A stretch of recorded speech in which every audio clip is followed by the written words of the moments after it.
श्री राधे राधे, श्री राधे राधे। जय श्री कृष्णा, जय श्री कृष्णा। मैं प्रेरणा स्रोत यूट्यूब चैनल में आप सभी का स्वागत करती हूँ, अभिनंदन करती हूँ।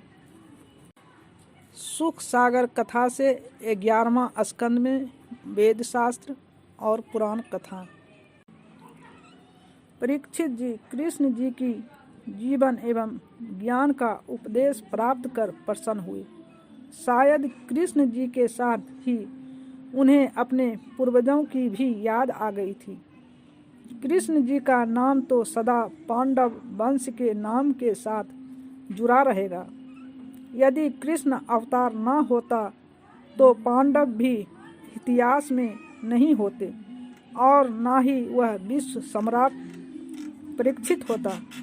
फिर उन्होंने महामुनि से पूछा, हे स्वामी, जब कृष्ण जी धरती से वैकुंठ लोक चले गए तो पृथ्वी पर किसने राज किया? हे राजन, प्रभु तो पृथ्वी का बोझ हल्का करके चले गए। जाने के पश्चात वृद्धस्थ वंश के अंत में पुरखा नय नाम का राजा हुआ, जिसके बारे में मैं पहले ही बता चुका हूँ। अब सुनो, प्रभु ने जो भविष्यवाणी की वह इस प्रकार है। अनेक राजाओं के पश्चात मौर्य वंश के 10 राजा कलयुग में राज करेंगे। इसके बाद वृद्धस्थ के सेनापति पुष्पमित्र स्वामी को मार राज्य संभालेंगे।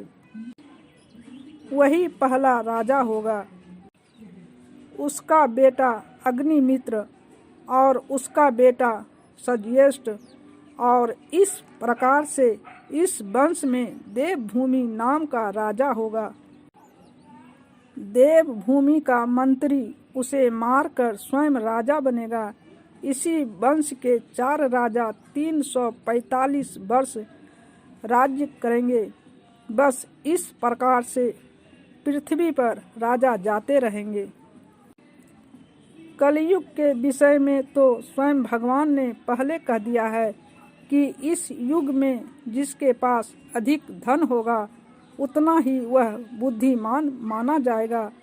पापी खुश होंगे, धर्मी रोएंगे, ज्ञानी को मूर्ख कहा जाएगा, पागल धनवान की पूजा होगी। जब पाप अपनी सारी सीमाएं पार कर जाएगा तब ब्राह्मण के घर में विष्णु जी का कल्कि अवतार होगा। वही इन दुष्टों को नाश करेंगे। कलयुग का आरंभ कल्कि अवतार के साथ होगा। कलयुग की आयु 1200 दिव्य वर्ष है। हे परीक्षित, चंद्र वंश में राजा शांतु का भाई देवर्षि और सूर्य वंश में राजा इक्ष्वाकु के कुल में पैदा हो गए हैं। यह दोनों योग बल के प्रभाव से कलाप ग्राम में विराजमान हैं। यह कलयुग के अंत में भगवान की आज्ञा से फिर वापस लौटेंगे। यह पृथ्वी पर आकर फिर से धर्म और सत्य का प्रचार करेंगे। हे मुनिवर, मुझे यह बताएं कि कलयुग के दोषों से आदमी कैसे बच सकता है। राजन, सतयुग में धर्म 4 वर्ण वाला है: सत्य, तप, दया और दान। सतयुग के प्राणी संतोषी, दयावान, मित्रवान, शांत और पराक्रमी होते हैं। त्रेता में मिथ्या भाषण, हिंसा, असंतोष और कलह, इन 4 अधर्म के चारों चरण से चौथा भाग छीन हो जाता है। इस युग में प्राणी धर्म कार्य में अधिक रुचि रखते हैं। द्वापर में असंतोष, हिंसा, भाषण और द्वेष, इन 4 चरणों में निमित्त तप, दया, सत्य और ज्ञान, इन धर्मों के 4 चरणों में आधा भाग छीन हो जाता है।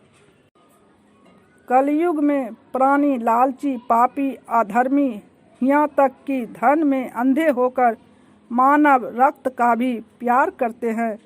पापी खुश होते हैं, धर्मी रोते हैं। गौ ब्राह्मण का अपमान होता है, बुद्धिमान भूखा सोता है, पापी आनंद लेता है। हे राजन, अब मैं कलप और प्रलय के बारे में बताता हूँ। 4000 युग का एक दिन ब्रह्मा का होता है, उसे प्रलय कहते हैं, जिसमें 14 मुनि राज करते हैं। 4000 युग वाली ब्रह्मा की रात होती है, उसे प्रलय कहते हैं। इस प्रलय में स्वर्ग, मृत्यु, पाताल प्रलय हो जाते हैं। तब 100 वर्ष तक वर्षा नहीं होगी, पृथ्वी की कोख से अन्न उत्पन्न नहीं होगा। इस प्रकार सारे प्राणी मृत्यु लोक में पहुंच जाएंगे।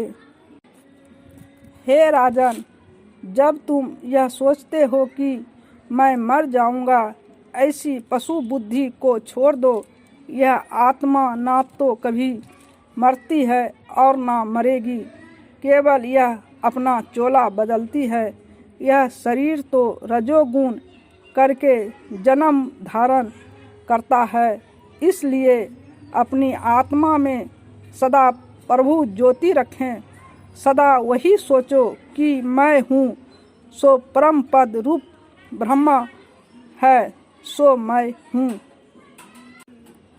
इस प्रकार सोचकर यदि अपनी आत्मा को रखोगे तो जीवन मृत्यु के चक्र से बाहर निकलकर चिंताओं से मुक्त हो जाओगे।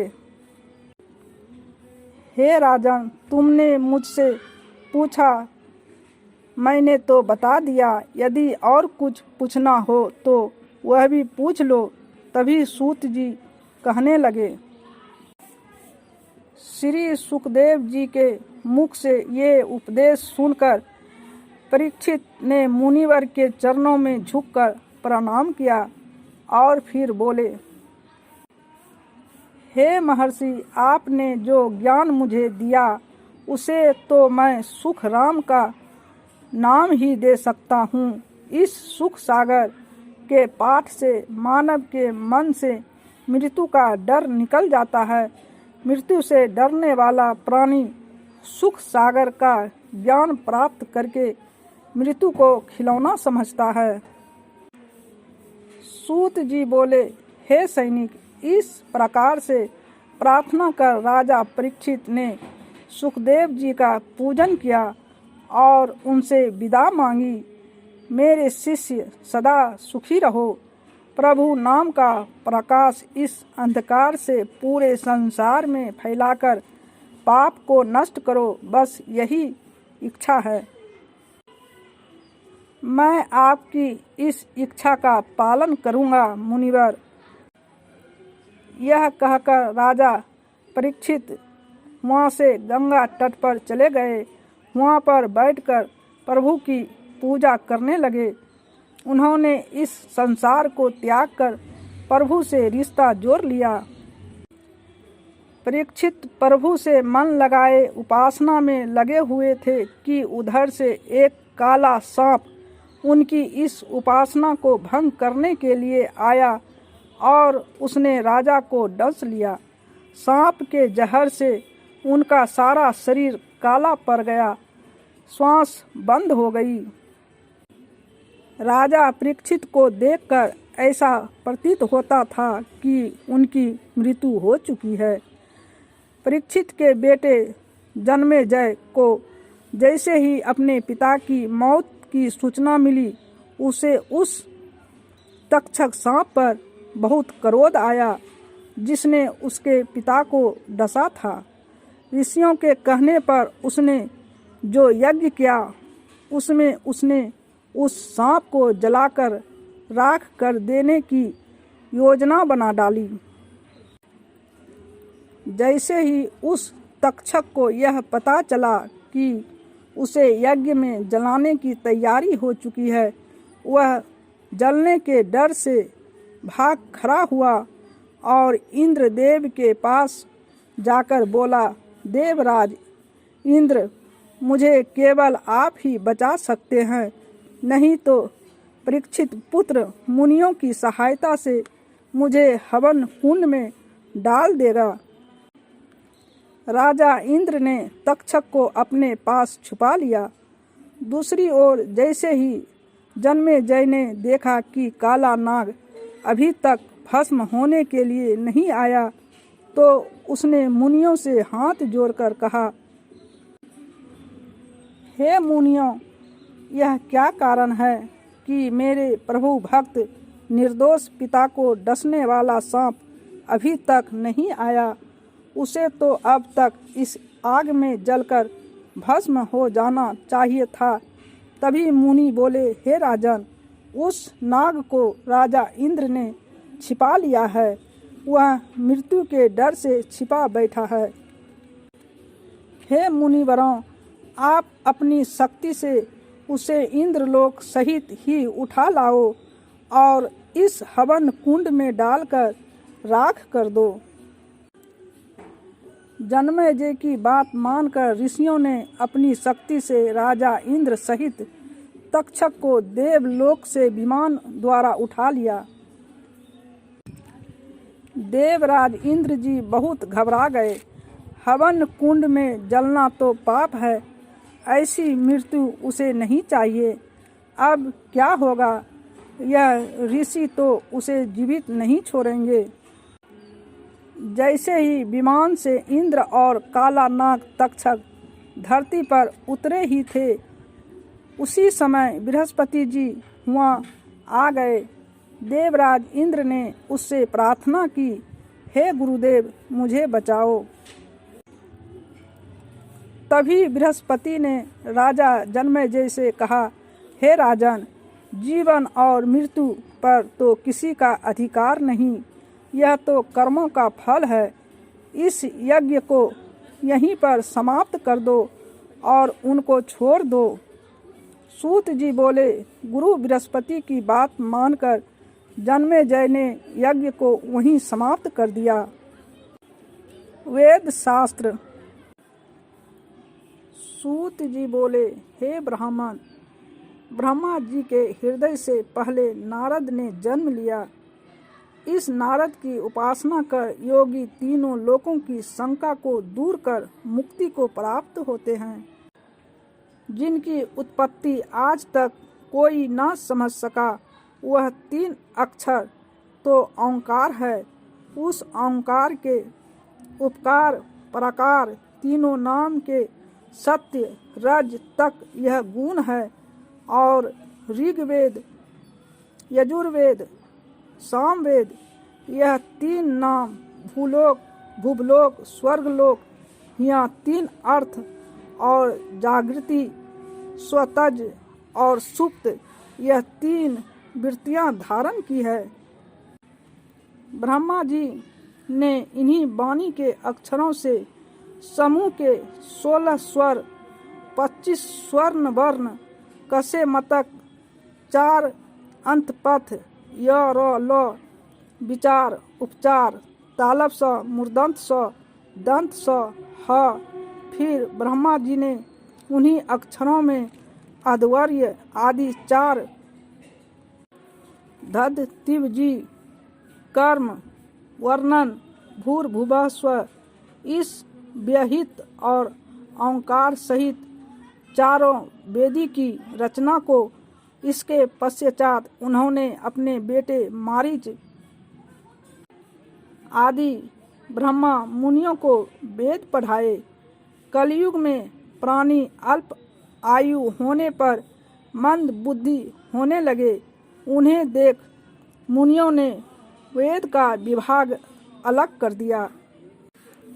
हे राजन, उस अस्मत् मंत्र तंत्र से प्रभु ने धर्म की रक्षा की और फिर वेद व्यास जी परशुराम मुनि के अंश से सत्यवती के गर्भ में जन्म ले धरती पर प्रकट हुए, जिन्होंने वेदों को 4 भागों में बांटा।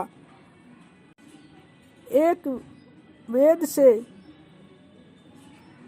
ऋग, यजु, साम और अथर्व वर्ण मंत्रों को निकालकर 4 संहिता रची।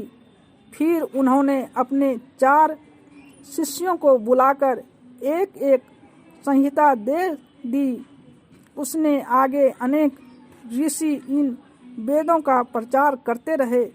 आज इन्हीं की कृपा से वेद जो हमारे ज्ञान का भंडार है, उन्हें सुख सागर कहा जाता है। पुराण कथा। सूत जी बोले, इसी प्रकार से मैं आपको पुराणों की कथा सुनाता हूँ। वेद व्यास जी ने हमारे पवित्र पुराणों को 6 भागों में बांटा है। मेरे पिता रोमहर्षण को पढ़ाकर ऋयायुनी, कश्यप, सजीर्ण, अंतवर्ण, वैशोपयन और हरिण, यह 6 साहित्यिक पुराणक हुए। मैं इनका शिष्य हुआ। मैंने सबसे ही एक एक पढ़ी सर्ग विसर्ग बढ़ती रहा। यह 4 पुराणों के लक्षण है। जब भी संकट आए तो प्रभु अवतार धारण कर धर्म की रक्षा करने आए हैं। वह सब वेद पुराण ज्ञान का सुख सागर है, सुख का सागर है। हमारे कुल पुराण 18 हैं। ब्रह्म पुराण, पद्म पुराण, विष्णु पुराण, अग्नि पुराण, शिव पुराण, लिंग पुराण, गरुड़ पुराण, नारद पुराण, भागवत पुराण, ब्रह्मवदते पुराण, कर्मण्डय पुराण, 52 पुराण, 12 पुराण, यह 18 पुराण महापुराण कहे जाते हैं। यही सुख का सागर है। अब मैं सुख सागर का पाठ समाप्त करते हुए प्रार्थना करती हूँ कि जो भी इसका पाठ करे वो सदा सुखी पाए, सदा खुश रहे। धन्यवाद। लाइक सब्सक्राइब करना ना भूलें। हर हर महादेव, हर हर महादेव।